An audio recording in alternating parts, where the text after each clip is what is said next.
You know, they say diplomacy is the art of telling someone to go to hell in such a way that they ask for directions.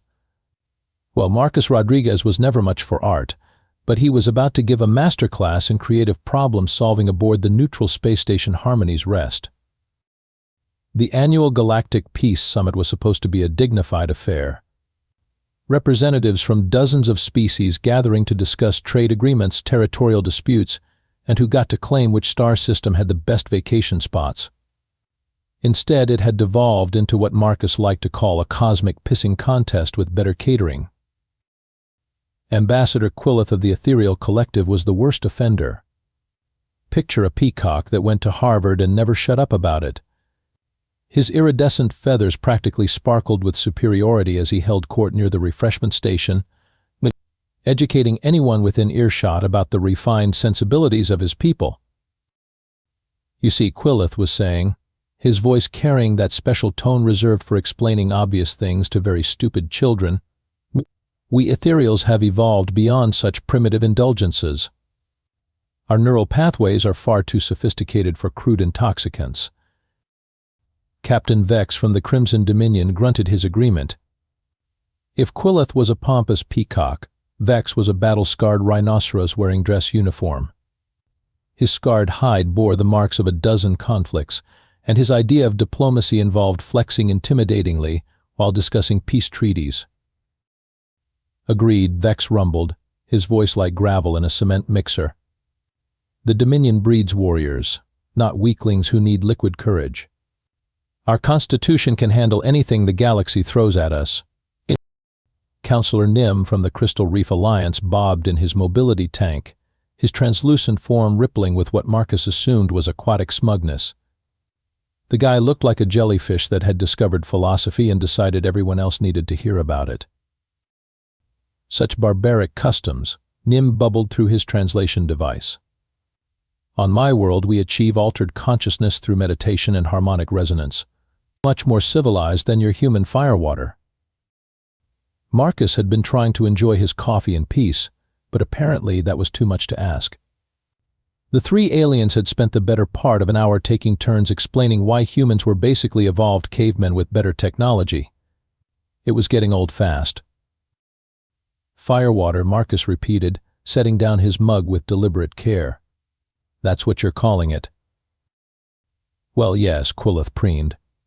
We understand your species requires these primitive stimulants to function socially. Quite tragic, really. We've studied your alcohol consumption patterns and frankly, it's a wonder you managed to achieve spaceflight at all. The thing about Marcus Rodriguez was that he'd earned his nickname Tank, not just for his ability to absorb punishment, but for his tactical approach to seemingly impossible situations. He'd talked his way out of 3 trade wars and into 2 very lucrative mining contracts.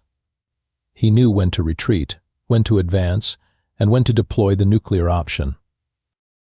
This was definitely a nuclear option moment. You know what, Marcus said, standing up slowly and cracking his knuckles. I think it's time for a cultural exchange program. The beautiful thing about alien arrogance, Marcus reflected, is that it makes them incredibly predictable. You couldn't have set a better trap if you'd tried. Cultural exchange, he continued, watching 3 pairs of alien eyes light up with predatory interest. We'll compare our respective recreational beverages. See who really has the superior constitution. Quillith's feathers actually ruffled with excitement. Oh, this should be amusing. You wish to compare your crude Firewater to the refined libations of advanced civilizations? Something like that, Marcus said, maintaining his best dumb human expression. It was an art form he'd perfected over years of diplomatic service. Look harmless, sound reasonable, and let your opponents dig their own graves with enthusiasm. Captain Vex leaned forward, his massive frame creaking against the reinforced chair. I accept this challenge, human. The Crimson Dominion has never backed down from any contest. Our battle brews will show you what true strength looks like. Counselor Nim's tank bubbled with what the translator interpreted as laughter. How delightfully primitive. Very well, I shall demonstrate the sophistication of Reef Alliance beverages. Perhaps you'll learn something about proper intoxication techniques. Within an hour, word had spread throughout the station. Apparently, watching humans get humiliated by superior alien drinking culture was the kind of entertainment that brought species together. The main conference hall had been cleared, and a proper bar setup arranged with ceremonial precision. The aliens had brought their finest offerings, each more ridiculous than the last. Quilleth presented his celestial nectar, a shimmering golden liquid that supposedly enhanced consciousness while simultaneously purifying the soul. It came in a crystal decanter that probably cost more than Marcus's annual salary. This nectar, Quilleth explained with reverent tones, is distilled from the dreams of our meditation masters. One sip can expand awareness across dimensional boundaries. I doubt human physiology can even process its complexity. Captain Vex's contribution was Warrior's Fury, a deep red concoction that looked like liquid anger and smelled like a battlefield. It came in what appeared to be a weapon rather than a bottle, because of course it did. Brewed in the heart of combat, Vex growled, hefting the intimidating container. Each batch is aged in the heat of our training grounds. It transforms fear into courage and weakness into strength. Your species' nervous systems will shut down after the first taste. Counselor Nim's offering was perhaps the most pretentious of all. Deep Current Essence was a swirling, color-changing fluid that seemed to move independently within its ornate vessel. It looked like someone had liquefied the ocean and added mood lighting. Distracted from the deepest trenches of our homeworld, Nim explained with aquatic pride, it induces euphoric visions while maintaining perfect mental clarity. The complexity of its molecular structure is beyond terrestrial comprehension. Marcus listened to each presentation with appropriate awe, nodding along like he was genuinely impressed. Meanwhile, his own contribution sat modestly on the table, a selection of Earth's finest alcoholic beverages. Whiskey, vodka, rum, tequila, and a few specialized items that most humans wouldn't touch without a very good reason. Impressive, Marcus said, gesturing to the alien arsenal. Really puts our simple firewater to shame. I mean, we just ferment stuff and drink it. Nothing fancy about that. The rules were simple. Each participant would sample every beverage on the table. Last being standing wins. The stakes were equally straightforward. Losing species would publicly acknowledge the cultural superiority of the winners and formally apologize for any previous dismissive comments about primitive drinking customs. This is almost too easy, Quilleth whispered to his companions, not bothering to lower his voice. Humans evolved from tree-dwelling mammals. Their livers are basically oversized kidneys. Agreed, Vex rumbled.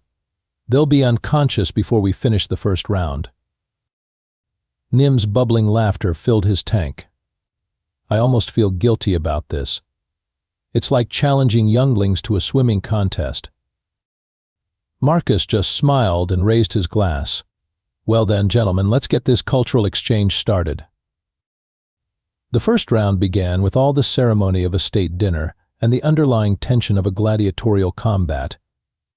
Representatives from a dozen species had gathered to witness what they assumed would be a spectacular demonstration of human limitations. Marcus was perfectly happy to let them maintain that assumption. We'll start with the finest offerings, Quilleth announced, his voice carrying the authority of someone who'd never been wrong about anything in his life. Allow me to present the celestial nectar. He poured 4 measures of the golden liquid into specially prepared vessels.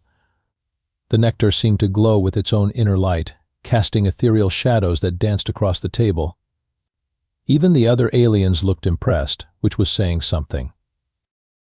Remember, Quilleth said with paternal concern, this is not mere alcohol. The expansion of consciousness can be overwhelming for unprepared minds. Perhaps you should start with a smaller portion. Marcus examined his glass with the wide-eyed wonder of someone completely out of their depth. Wow, it's really glowing. That's definitely not normal. Should I be worried about radiation poisoning? The aliens exchanged knowing looks. Quilleth raised his glass in a toast to cultural enlightenment and the expansion of primitive understanding. They drank. The celestial nectar hit the alien digestive systems like a gentle wave of warm enlightenment.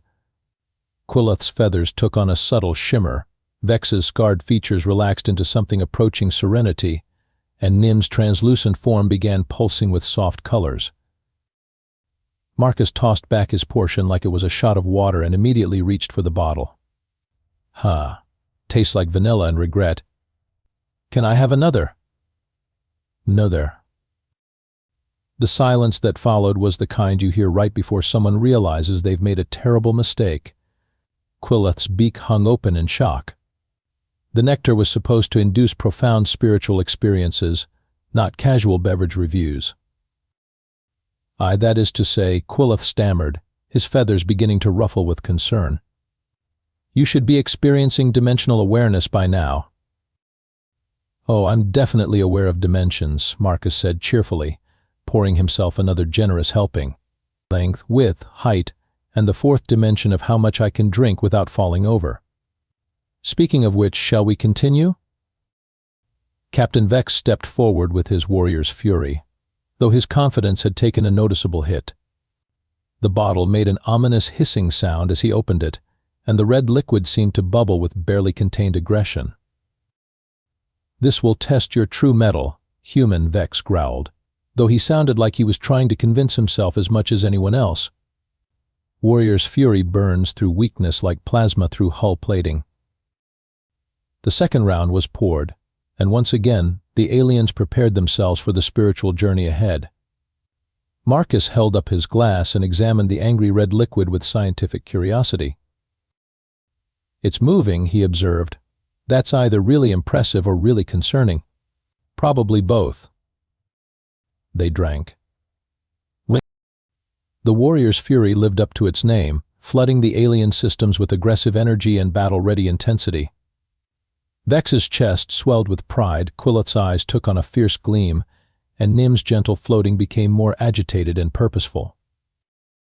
Marcus drained his glass and immediately held it out for a refill. Not bad. Kind of tastes like cherry cola mixed with poor life choices. Is this supposed to make me want to fight something? Because I'm getting more of a want to watch sports and eat wings vibe. Vex stared at him in growing horror. Warrior's fury was supposed to unlock primal aggression and enhance combat reflexes. Instead, Marcus was discussing flavor profiles like a wine critic. You're not feeling the rage enhancement? Vex asked weakly. Oh, I'm enhanced all right, Marcus replied, flexing experimentally. Enhanced with the knowledge that you guys really don't understand human biochemistry. Counselor Nim, I believe you're up? By the time Nim presented his deep current essence, all three aliens were showing signs of serious concern. The color-changing liquid was their final hope for proving alien superiority, and frankly, it wasn't looking good. This essence, Nim bubbled nervously, contains compounds that exist only in the deepest ocean trenches of our world. The psychoactive properties are considerable. The third pour was completed with shaking appendages. Marcus held his glass up to the light, watching the swirling colors dance within the transparent liquid. Pretty, he said, like a lava lamp had a baby with a mood ring. They drank. The deep current essence sent the aliens into profound euphoric states, their various biological systems responding to the complex molecular structures with predictable sensitivity. Colors became more vivid, sounds took on musical qualities, and reality gained a dreamlike fluidity. Marcus finished his portion and looked around expectantly. So when do the visions start? Because I'm just getting a mild mint aftertaste and the growing suspicion that you three might be in trouble. The aliens stared at him in dawning comprehension. Their ultimate beverages, their pride and cultural superiority, their evolutionary advantages, none of it was working. Marcus Rodriguez was completely, utterly, impossibly unaffected. Gentlemen, Marcus said, reaching for his own bottles with a smile that could have powered a small space station, I believe it's my turn.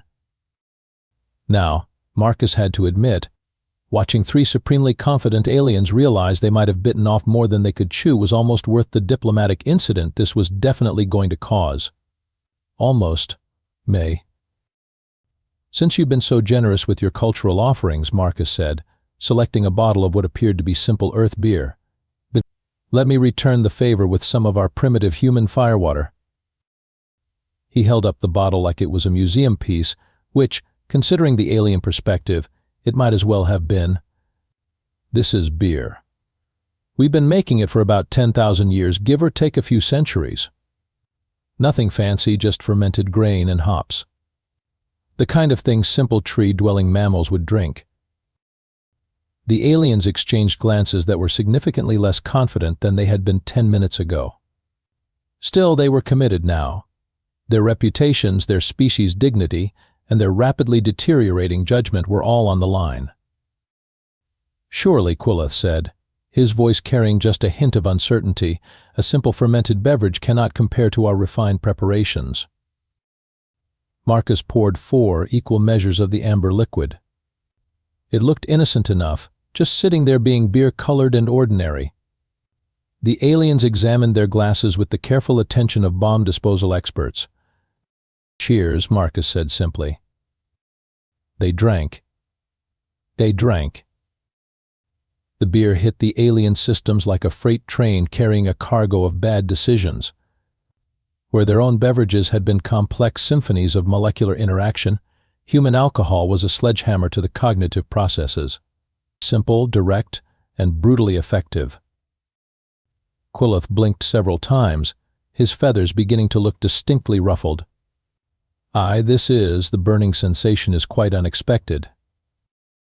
Captain Vex tried to maintain his military bearing, but his eyes had taken on a slightly glassy quality.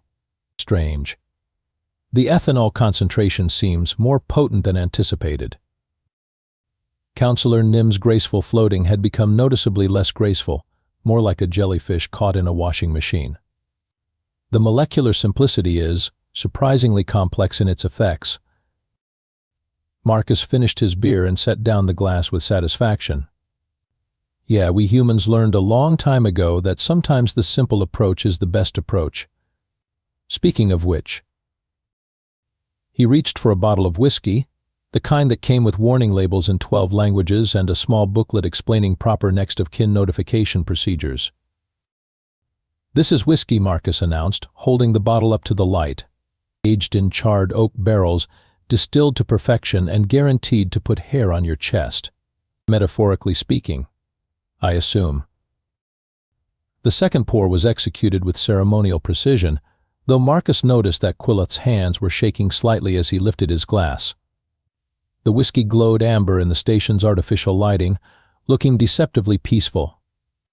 To human ingenuity, Marcus toasted. They drank. The whiskey hit the aliens like an asteroid impact. Where the beer had been a sledgehammer, the whiskey was a precision-guided missile targeting every neuron responsible for dignity and coordination. Quillith's elegant posture collapsed into something resembling a confused heap of feathers. His usual precise diction had devolved into hiccuping burbles. The he, seek, the burning. Why is everything burning?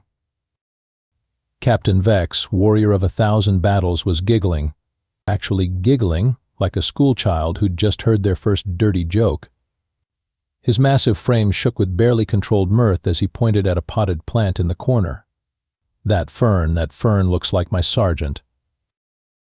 Counselor Nim had given up any pretense of aquatic grace and was swaying in his tank like kelp in a hurricane.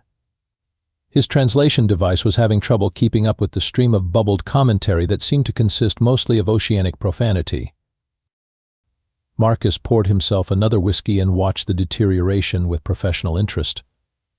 You know, the funny thing about human evolution is that we didn't just develop opposable thumbs and language. We also developed livers that could process industrial solvents and still ask for seconds. The gathered alien audience was beginning to murmur among themselves. What had started as entertainment was rapidly becoming educational, and not in the way they'd expected. "Round 3, gentlemen?" Marcus asked, reaching for a bottle of tequila that looked like it could strip paint.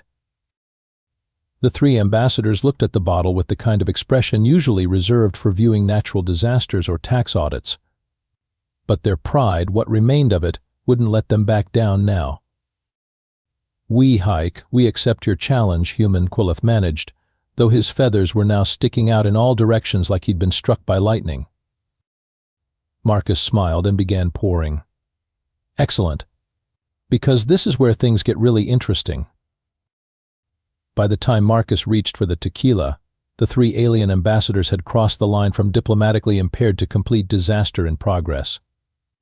But Marcus had to give them credit for commitment, even if their commitment was rapidly approaching the level of requires intervention by station security. "This," Marcus announced, holding up the bottle of premium tequila like a trophy, "is what we call the good stuff. Made from blue agave aged to perfection, and traditionally consumed with salt and lime. Though given your current condition, I think we'll skip the traditional accompaniments." Quillith attempted to straighten his feathers, which was like trying to organize a tornado. We ethereals, are not defeated by primitive. He paused, apparently forgetting what he was trying to say. Captain Vex was having his own problems. The mighty warrior had progressed from giggling to full emotional breakdown territory. Tears were actually streaming down his scarred cheeks as he stared at his empty glass. "My childhood training master, he always said warriors don't cry, but this human firewater, it makes me feel things." Counselor Nim had given up on coherent speech entirely. His translation device was producing a steady stream of bubbles that roughly translated to underwater singing and "please make the room stop spinning." Marcus poured the tequila with the steady hands of someone who'd done this before. A lot. The clear liquid sat innocently in the glasses, giving no hint of its destructive potential. "Now, traditionally, you're supposed to lick salt down the shot and bite into a lime," Marcus explained helpfully. "But I think we can skip the ceremony at this point." They drank. The tequila was the final straw. If beer had been a sledgehammer and whiskey a guided missile, tequila was a nuclear warhead to the alien consciousness. The three ambassadors' already compromised systems simply couldn't cope with the assault. Quillith immediately began singing. Not just any singing, but what sounded like operatic space bird songs at maximum volume. His usually precise voice cracked and warbled as he attempted to hit notes that his species probably wasn't designed to reach. "I can fly," he announced, despite being a flightless species. He began flapping his arms with drunken determination, managing only to knock over several chairs and a decorative plant. "The celestial winds call to me." Captain Vex had moved beyond tears into full confessional mode. He grabbed Marcus by the shoulders and stared into his eyes with the intensity of someone sharing the deepest secrets of the universe. "You know what, human friend?" Vex slurred, his military bearing completely abandoned. "I never wanted to be a warrior. I wanted to be a dancer. A beautiful, graceful dancer, spinning through the cosmos like a deadly ballerina." To demonstrate this revelation, he attempted a pirouette, crashed into the bar, and somehow ended up tangled in the decorative bunting. Counselor Nim had achieved a state of aquatic enlightenment that probably violated several laws of physics. His tank was bubbling like a jacuzzi as he attempted to swim. Through the air outside his containment unit, his translucent form rippling in ways that suggested he'd forgotten how basic biology worked. "I am one with the cosmic ocean," he declared, his translation device struggling with the metaphysical implications. "All water is connected. I can speak to the station's plumbing system." Marcus calmly finished his tequila and surveyed the carnage. Three of the galaxy's most prestigious ambassadors were currently reenacting what appeared to be a fever dream directed by someone who'd never seen alcohol before. The audience of alien diplomats was in various stages of shock, horror, and fascination. Several species were frantically taking notes, presumably for future reference on human capabilities. Others were backing away slowly, as if human drinking ability might be contagious.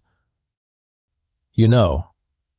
"No," Marcus said conversationally, reaching for a bottle that made the tequila look like fruit juice. We haven't even gotten to the real alcohol yet. This is Everclear 190 proof. We mostly use it for cleaning surgical instruments and removing paint, but in a pinch. It'll get you drunk faster than you can say diplomatic incident. The three ambassadors looked at the clear liquid with the kind of horror usually reserved for war crime tribunals. Even in their severely compromised state, they recognized a line being drawn in the sand. Quillith hiccuped, his song temporarily interrupted. We surrender? Surrender? Marcus asked innocently. But we haven't finished the cultural exchange yet. I still have moonshine absinthe and something called liquid regret that a Marine gave me last Christmas. That's when Captain Vex, warrior of 1,000 battles and terror of the Crimson Dominion, fainted dead away, taking out a small table on his way down. 2 down, Marcus observed, making a mental note to have someone check Vex's pulse. Anyone else feeling culturally enlightened yet? Marcus Rodriguez woke up the next morning feeling like a man who'd won a war he never intended to fight. The same could not be said for his 3 opponents, who were scattered around the conference room like the aftermath of a very expensive natural disaster. Ambassador Quillith was curled up under the refreshment table, his once pristine feathers looking like he'd been tumbled dry in a washing machine filled with regret. He was making soft chirping sounds that his translator was wisely declining to interpret. Captain Vex had somehow wedged himself between 2 chairs, still wearing the decorative bunting from his attempted dance routine. The mighty warrior was snoring with the delicate grace of a freight train carrying cargo through a noise amplification facility. Counselor Nim presented perhaps the most pathetic sight of all. His mobility tank had been drained and refilled 3 times during the night by concerned station staff, and he was currently floating in a corner, occasionally bumping against the walls like a very sad, very hungover jellyfish. The aftermath of the great drinking contest of 2387, as it was already being called throughout the station, had spread across the galaxy faster than news of a trade war.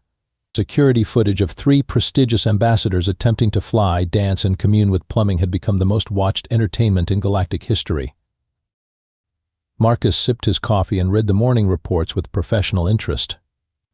Apparently, betting pools on human alcohol tolerance had appeared overnight on 17 different worlds. The Ethereal Collective had issued a formal statement about unexpected variables in cultural assessment. The Crimson Dominion's military command was reportedly reviewing their warrior training program to include resistance to human beverages. Ambassador Rodriguez? Marcus looked up to find a very nervous-looking station administrator holding a data pad with the expression of someone delivering either very good news or very bad news. The galactic news networks are requesting exclusive interviews about your diplomatic methodology, the administrator continued carefully. Also, there's been a formal inquiry from the Cultural Exchange Committee about whether humans should be classified as a potential biological weapon. Biological weapon? Marcus repeated, amused. We just have efficient livers. Yes, well, apparently efficient livers are now being studied by xenobiologists across the galaxy as a potential evolutionary advantage. There's also been a request from the Temperance League of Vega to have your species quarantined until they can determine if alcohol consumption is contagious. Marcus was about to respond when a pitiful groan emerged from under the refreshment table. Quillith slowly extracted himself from his hiding place, looking like a peacock that had argued with a tornado and lost decisively. Human Rodriguez, Quillith croaked, his usual pompous tone replaced by something resembling humility. I believe we may have miscalculated. Oh? Marcus asked innocently. How so? Captain Vex managed to untangle himself from his bunting cocoon, moving with the careful precision of someone whose head might explode if jostled too vigorously.